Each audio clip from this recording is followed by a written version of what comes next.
जय माता की।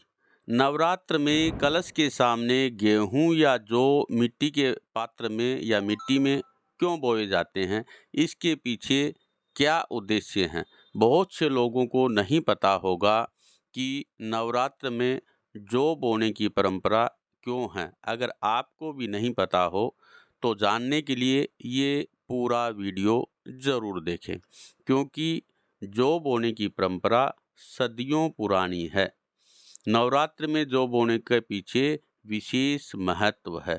नवरात्र में जौ दो कारणों से बोए जाते हैं। पहला वैदिक कारण और दूसरा दुर्गा सप्तशती में भी इसका एक वर्णन है।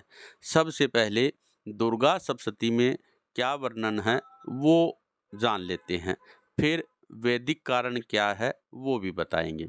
देखिए, दुर्गा सप्तशती के 11वें अध्याय में भगवती दुर्गा स्वयं देवताओं से कहती है कि हे देवताओं, जब पृथ्वी पर 100 वर्षों के लिए वर्षा रुक जाएगी और पानी का अभाव हो जाएगा, उस समय मुनियों के स्तुति करने पर मैं पृथ्वी पर अयोनिजा रूप में प्रकट होंगी।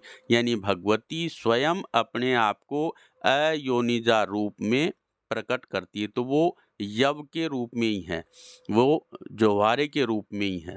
और भगवती कहती हैं कि मैं 100 नेत्रों से मुनियों को देखूंगी, अतः मनुष्य मुझे शताक्षी इस नाम से भी मेरा कीर्तन भजन स्तुति करेंगे। देवताओं, उस समय मैं अपने शरीर से उत्पन्न हुए शाकों द्वारा संसार का भरण पोषण करूंगी। जब तक वर्षा नहीं होगी तब तक वे मनुष्य शाक आदि खा के ही अपने प्राणों की रक्षा कर पाएंगे। ऐसा करने के कारण पृथ्वी पर मुझे शाकंभरी के नाम से मेरी ख्याति होगी और लोग मुझे शाकंभरी के नाम से जानेंगे। तो वो शाकंभरी और जो अयोनिजा वो ये जो जोर जुहारे ही हैं भगवती के। दूसरा जो वैदिक कारण है वो ये है कि भारतीय सनातन संस्कृति में पर्व और उसको मनाए जाने के पीछे शास्त्रीय विधान भी है और व्यवस्थित विधान भी है। इसमें धार्मिक परंपराओं के साथ ही वैज्ञानिक रहस्य भी छुपे हुए हैं और मानव कल्याण तो है ही है। इन्हीं रहस्यों में यह प्रश्न सामने आता है कि नवरात्र में जो क्यों बोए जाते हैं, तो तैत्तिरीय उपनिषद में अन्न को ईश्वर का रूप कहा है। अन्नम ब्रह्मेति व्यजानात, अर्थात अन्न को ब्रह्मा का रूप जाने। और जो जिसको संस्कृत में यव कहते हैं, ये सृष्टि का पहला अनाज है। अन्नम न निंद्यात, इसलिए अन्न की निंदा भी नहीं करनी चाहिए। ऋग्वेद में बहुत से अन्नों का वर्णन है जिसमें यव अर्थात जौ की गणना सबसे पहले हुई है। मीमांसा का एक श्लोक जौ की महत्ता बताता है कि वसंत ऋतु में सभी फसलों के पेड़ों के पत्ते झड़ने लगते हैं, परंतु शक्ति से भरे हुए जौ के पौधे दाने से कनिश यानी बालियों के रूप में खड़े रहते हैं। संस्कृत में यव शब्द ही जौ का प्रतिरूप है। पौराणिक मान्यताओं में जौ को अन्नपूर्णा का स्वरूप भी माना जाता है। ऋषियों को सभी धान्यों में जौ सर्वाधिक प्रिय है। इसी कारण ऋषि तर्पण हो जौ से होता है।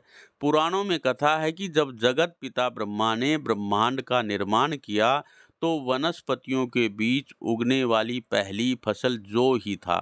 इसी से जौ को पूर्ण सस्य यानी पूरी फसल कहा जाता है। यही कारण है कि नवरात्र में भगवती दुर्गा को प्रसन्न करने के लिए जौ उगाए जाते हैं और सम्मान के रूप में नव सस्य यानी नव धान्य जौ देना ये कल्याणकारी माना जाता है। नवरात्र उपासना में जौ उगाने का ये शास्त्रीय विधान है, जिससे सुख समृद्धि घर में आती है। जो देव कार्य में भी, पितृ कार्य में भी और सामाजिक कार्यों में भी जौ का प्रयोग होता है। वैदिक काल में खाने के लिए बनने वाली जौ की एक यवागु उसको बोलते थे, जिसको लापसी बोलते हैं, जो जौ की बनती थी। और आधुनिक काल में राबड़ी का निर्माण भी जौ के प्रयोग से ही होता है, जो शरीर के लिए पुष्टिकर भी है और संपोषक भी है।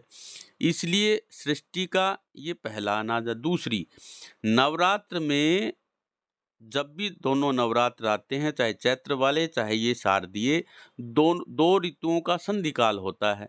यानी चैत्र के नवरात्रों में सर्दी व गर्मी का संधिकाल होता है और आश्विन के नवरात्र में गर्मी और सर्दी का संधिकाल होता है। दोनों ही संधिकाल में रबी और खरीफ की फसल तैयार होती हैं। इसी कारण भूमि की गुणवत्ता को जांचने के लिए जो उगाकर देखा जाता है कि आने वाली फसल कैसी होगी।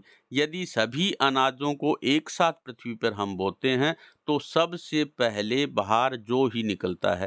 तात्पर्य यह है कि सबसे पहले जौ अंकुरित होता है और जौ उगे हुए जौ को देख करके ये भी पता लगता है कि आने वाली फसल कैसी होगी, घर में सुख समृद्धि शांति कैसी होगी। यानी जौ का अगर नीचे का हिस्सा पीला है, ऊपर से जो हरे हैं, तो ये समझा जाता है कि ये साल स्टार्टिंग में थोड़ी परेशानी आएगी, लेकिन अंत में साल बढ़िया रहेगा। अगर जौ का ऊपरी हिस्सा थोड़ा पीला पीला है और नीचे हरा है, तो साल की शुरुआत अच्छी होगी, लेकिन अंत में छोटी मोटी परेशानी कष्ट आएंगे। अगर जौ के साथ में सफ़ेद जौ भी उग जाते हैं, तो ये साक्षात दुर्गा का, लक्ष्मी का स्वरूप होता है और इससे घर में सुख समृद्धि के साथ में वंश वृद्धि होगी, ये भी जो है ना संभावना जताई जाती है। भारतीय सनातन संस्कृति में पर्व और उसको मनाए जाने के पीछे शास्त्रों में व्यवस्थित विधान बताया गया है। इसमें धार्मिक परंपराओं के साथ में वैज्ञानिक रहस्य भी छुपे होते हैं। इन्हीं रहस्यों में यह प्रश्न सामने आता है कि नवरात्र में जो बोने के पीछे यही कारण है कि अन्न को ब्रह्मा की संज्ञा दी है, यानी अन्नम ब्रह्मेति, यानी भगवान का स्वरूप माना जाता है। अन्न की निंदा और तिरस्कार करना निषेध कहा गया है। अन्नम न निंद्यात तद व्रतम, ऋग्वेद में बहुत से अन्नों का वर्णन है। अतएव अन्न की कभी निंदा नहीं करनी चाहिए, अन्न का कभी दुरुपयोग नहीं करना चाहिए। ये भी इस बात से पुष्ट होता है। आशा है आप सब ठीक होंगे। भगवती की कृपा से आपके घर में जो ज्वारे बहुत अच्छे उगे होंगे और भगवती की कृपा आपके ऊपर बनी रहे, भगवती आप पे हमेशा प्रसन्न रहे। इसी कामना के साथ जो से संबंधित ये प्रश्न उठा था, ये वीडियो आपको समर्पित है। जय माता की, माता रानी कल्याण करे। नमो दिव्यै महादिव्यै शिवायै सततं नमः।